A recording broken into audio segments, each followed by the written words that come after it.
Alright, gamers, welcome in to Retro Time. I'm Nosage Times, and today I wanted to get into a video about how or why I choose to play video games over watching movies. And this is going to go very kind of in depth as to why I feel how I do about the movie industry and why I'll choose a game over a movie. So let's get in and break it down. Alright, so the other day on Thanksgiving Day, because I was by myself, I sat down and I tried to watch this. Alright, now, I will say, for me, watching movies is a bit harder than it used to be, because I don't enjoy sitting there watching something play out in front of me. And I love Home Alone. Home Alone's such a great movie, and I will still say that even though I really wasn't into it. I was actually, I was kind of bored throughout watching the whole thing. Like, you can even see, like, in my stream, I was sitting there looking at my phone trying to watch this movie, and I just couldn't fully pay attention.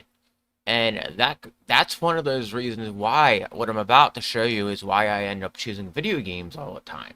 And why I put so much time and effort into video games. Because movies, to me, they're something you watch. Alright? They're not an experience you have. And that is why video games are such a great experience to me. Because for me, I would rather sit down and play a video game over watching this. So when I was watching this, I watched a little bit of it and I kept cutting out to go do something else online. Like, I was basically ADHD distracted, which is, something I have. But I tend to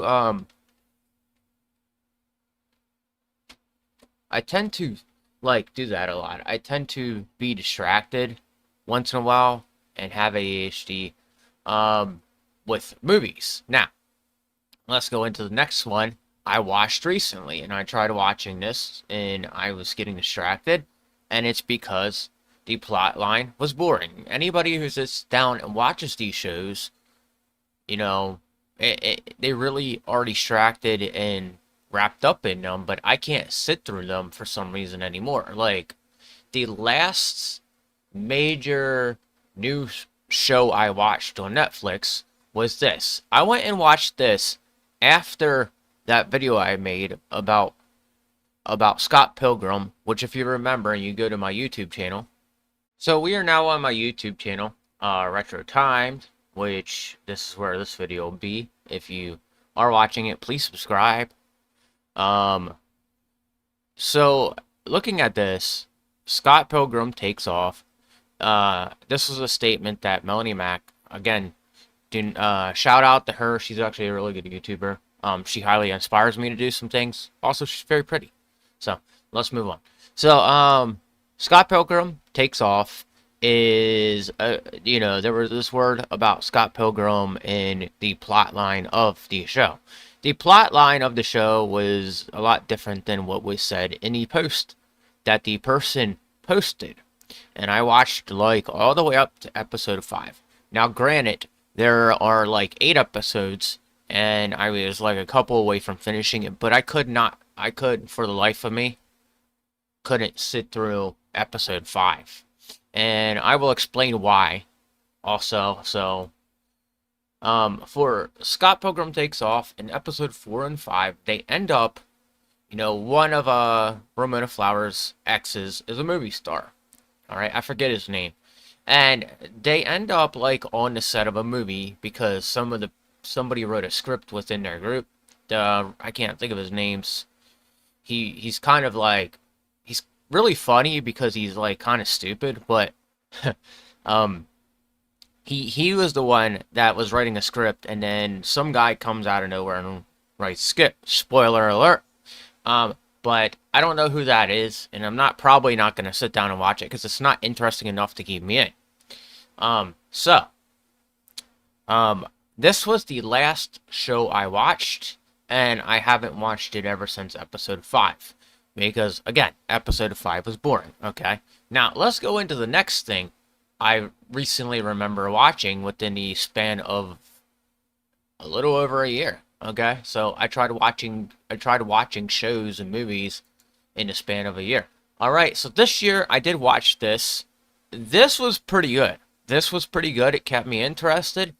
It had a lot of fast-paced action in it, and a lot of like it's video game related, so it's kind of meant to keep into video gamers distracted and into it.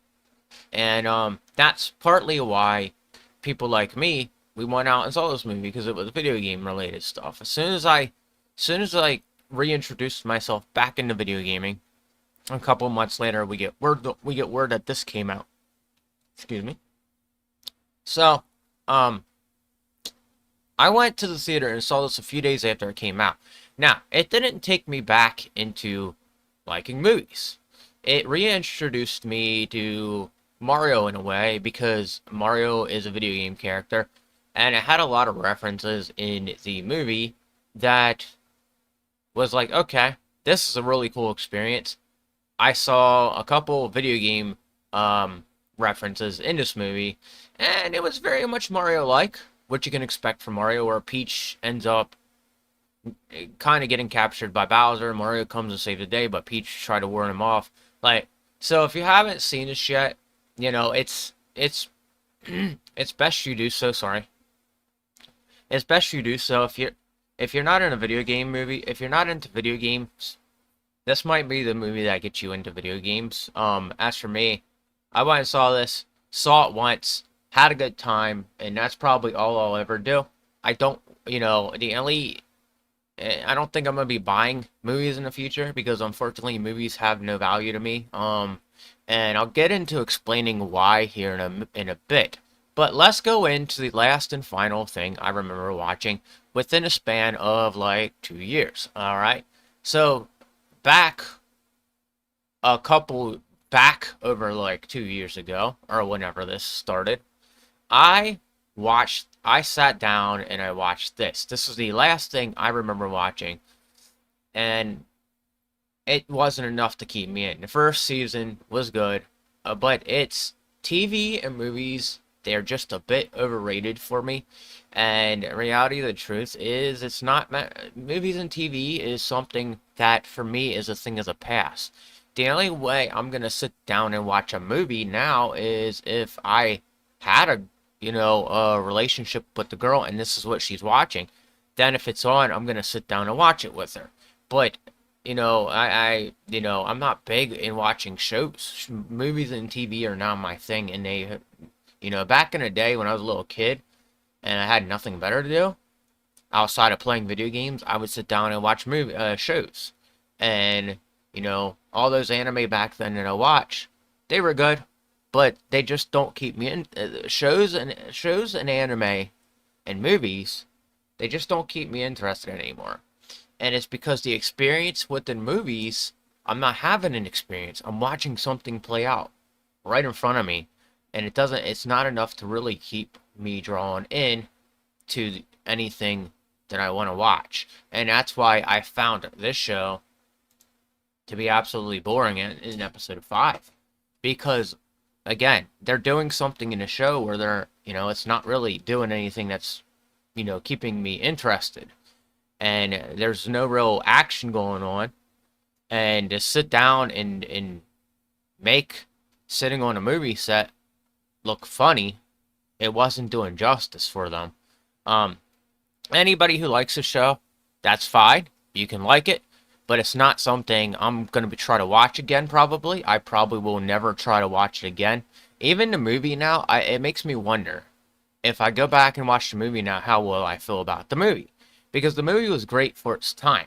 But now I look at everything like Home Alone, for example, and I can't even sit through the thing because I'm so bored with it. And it could just be the fact I have ADHD. But when you sit down and you look at it as a whole, I start to see why I don't like movies. And I would like for people to know why I'm not really big into movies. Yes, Christmas movies are great. They're a seasonal thing. And beyond Loki, I did watch The Batman, which I thought was pretty good, but it had a really slow paced pickup. So, I mean, if I watched it at the house here, it probably wouldn't do me any justice. I'd probably sit there and be bored with it and look at my phone, or do something, want to play a video game because I have it at my expense. All right. So now, let me get into explaining why I like video games and why certain video games hit home for me and I connect with video games better than I do with movies. All right. So I have the whole collection of Xenoblade Chronicles because Xenoblade Chronicles, to me, it's kind of built like a movie. It's a video game trilogy, but it's all connected from different stories, okay? It's not like Legend of Zelda, where the timeline and everything exists that connects through a timeline. This connects through actually each video game in general. So, like, 1 wasn't prepared for 2, and I will say that, but 2 ends up connecting into 1, alright? And then this connects back to 2 because this is the DLC. And then at the end of, actually in 3, you see a lot of similarities of why, these two worlds, Xenoblade Chronicles 1 and 2, more than likely came together, okay? There are 2 characters in this game that connect 3 into this. So there still is a really weird timeline there. It's more like a story, a big book that you would buy and you would read. Now, video games are a lot different than reading a book, watching a movie. All right, video games give you choices within them to go out and, if you don't want to waste time with the story, you have every reason to go out and interact with the rest of the game. Or if you want to do a side quest that has a good story, you're more than likely going to want to do that side quest. And I hear people getting distracted. And I'll tell you one game that does distract people when they play, okay?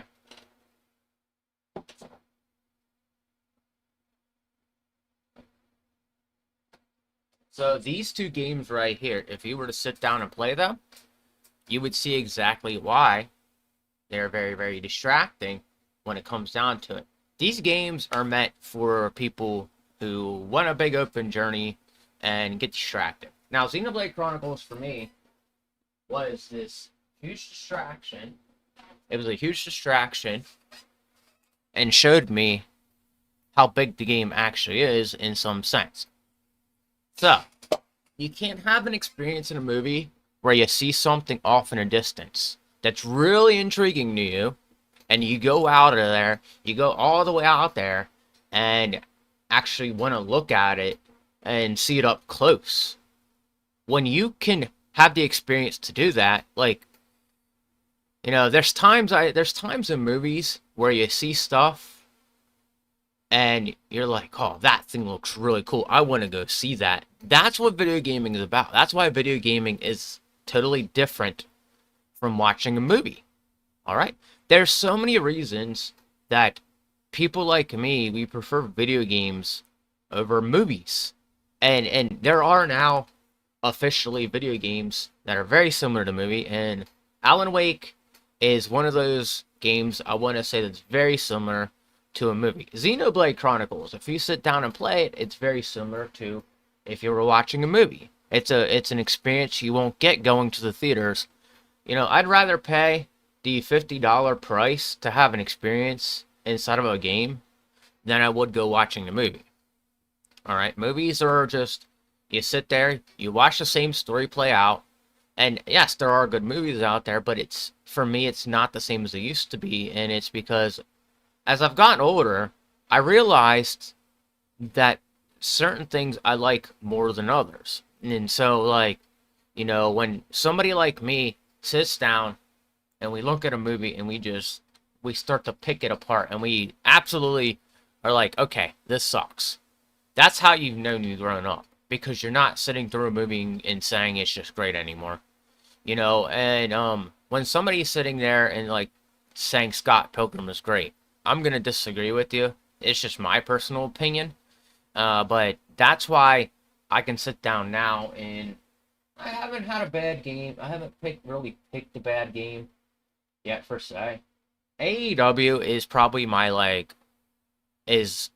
AEW on my shelf is the least played game right now, least favorite game right now, but it's still worth the money because I'm still gonna go back at some point and create matches out of it. AEW wasn't what it was set out to be, and I openly admit that. But it wasn't something I'm very disappointed in. I got my fun out of it, and I still can go back and play it. And I might actually go back and try to build some matches again. I was doing YouTube videos a little while ago that had YouTube creators and people I created within the video games, within the AEW video game, that would fight each other. And when my YouTube channel got taken down, I still have them, but I haven't tried to re-upload them because the point of that game was I was like, okay, cool. Now I can finally go ahead and start building matches with people like myself in it. So, when it comes down to it, you can't get an experience from a movie that you can get from a video game. And the connection with the video game is a lot stronger than it is with the movie. Okay? People can tell me a movie's good all day. People can tell me a song's good all day. But you're not having any new experiences with music or movies, even though both are very, very good to people. And that's why I'll sit there and say you can't have a unique experience with those two factors. All right. No offense, but the experience I have listening. If I'm listening to a video game score, it's because the video game was good, and I have a experience with that score over a regular song. That's just how it goes for me. All right. So, and I think that does it for me. I hope you understand this. You guys out there watching movies, listening to music, and getting highly involved in those things, that's cool and all, but and reading books, those things are cool and all, but you have to remember, the people playing video games are playing video games for a reason, and we have a connection to video games that is unlike any other, and we have an experience with video games that is unlike any other, and there's a lot of people within the video game community that it's helped them. It's helped them tremendously. And I watch a couple of YouTubers that talk about their experiences in gaming and how that they're this old and they have a life-changing story. I know it sounds weird, but you can find it on Happy Console Gamer. He's one that just recently, in the past few weeks, he posted a video about how video game had changed his life. Video gaming and anime changed his life. So I'm throwing this out there to you guys. I suggest checking and looking around, and you might find out that, if you're not into video games right now, maybe it's time you give it a try. Maybe it's time you actually go and play games and have unique experiences with games. It might be the best thing you've ever done. You might find something that you play, and at first, not everybody's going to like the same game, okay? So if there's a game out there you're curious to try, and you have the capacity to try it, like the console or something, please go do so, and you're gonna find that it might be a good game, and you'll have an experience with it that will be up above movies and reading, and music. It'll be above those things, and that's where I'm concluding this. So again, my personal experiences, I have more connection with video games than I do movies, music, or reading a book. So, yeah, that's about it. If you like what you saw here, hit that like button. Please subscribe to the channel. And also, guys, I'm looking for I'm looking for subscribers, sorry. And also, if you do like what you saw here, hit the notification bell to get more from me. And I'll be seeing you next time. Take it easy and keep gaming, gamers.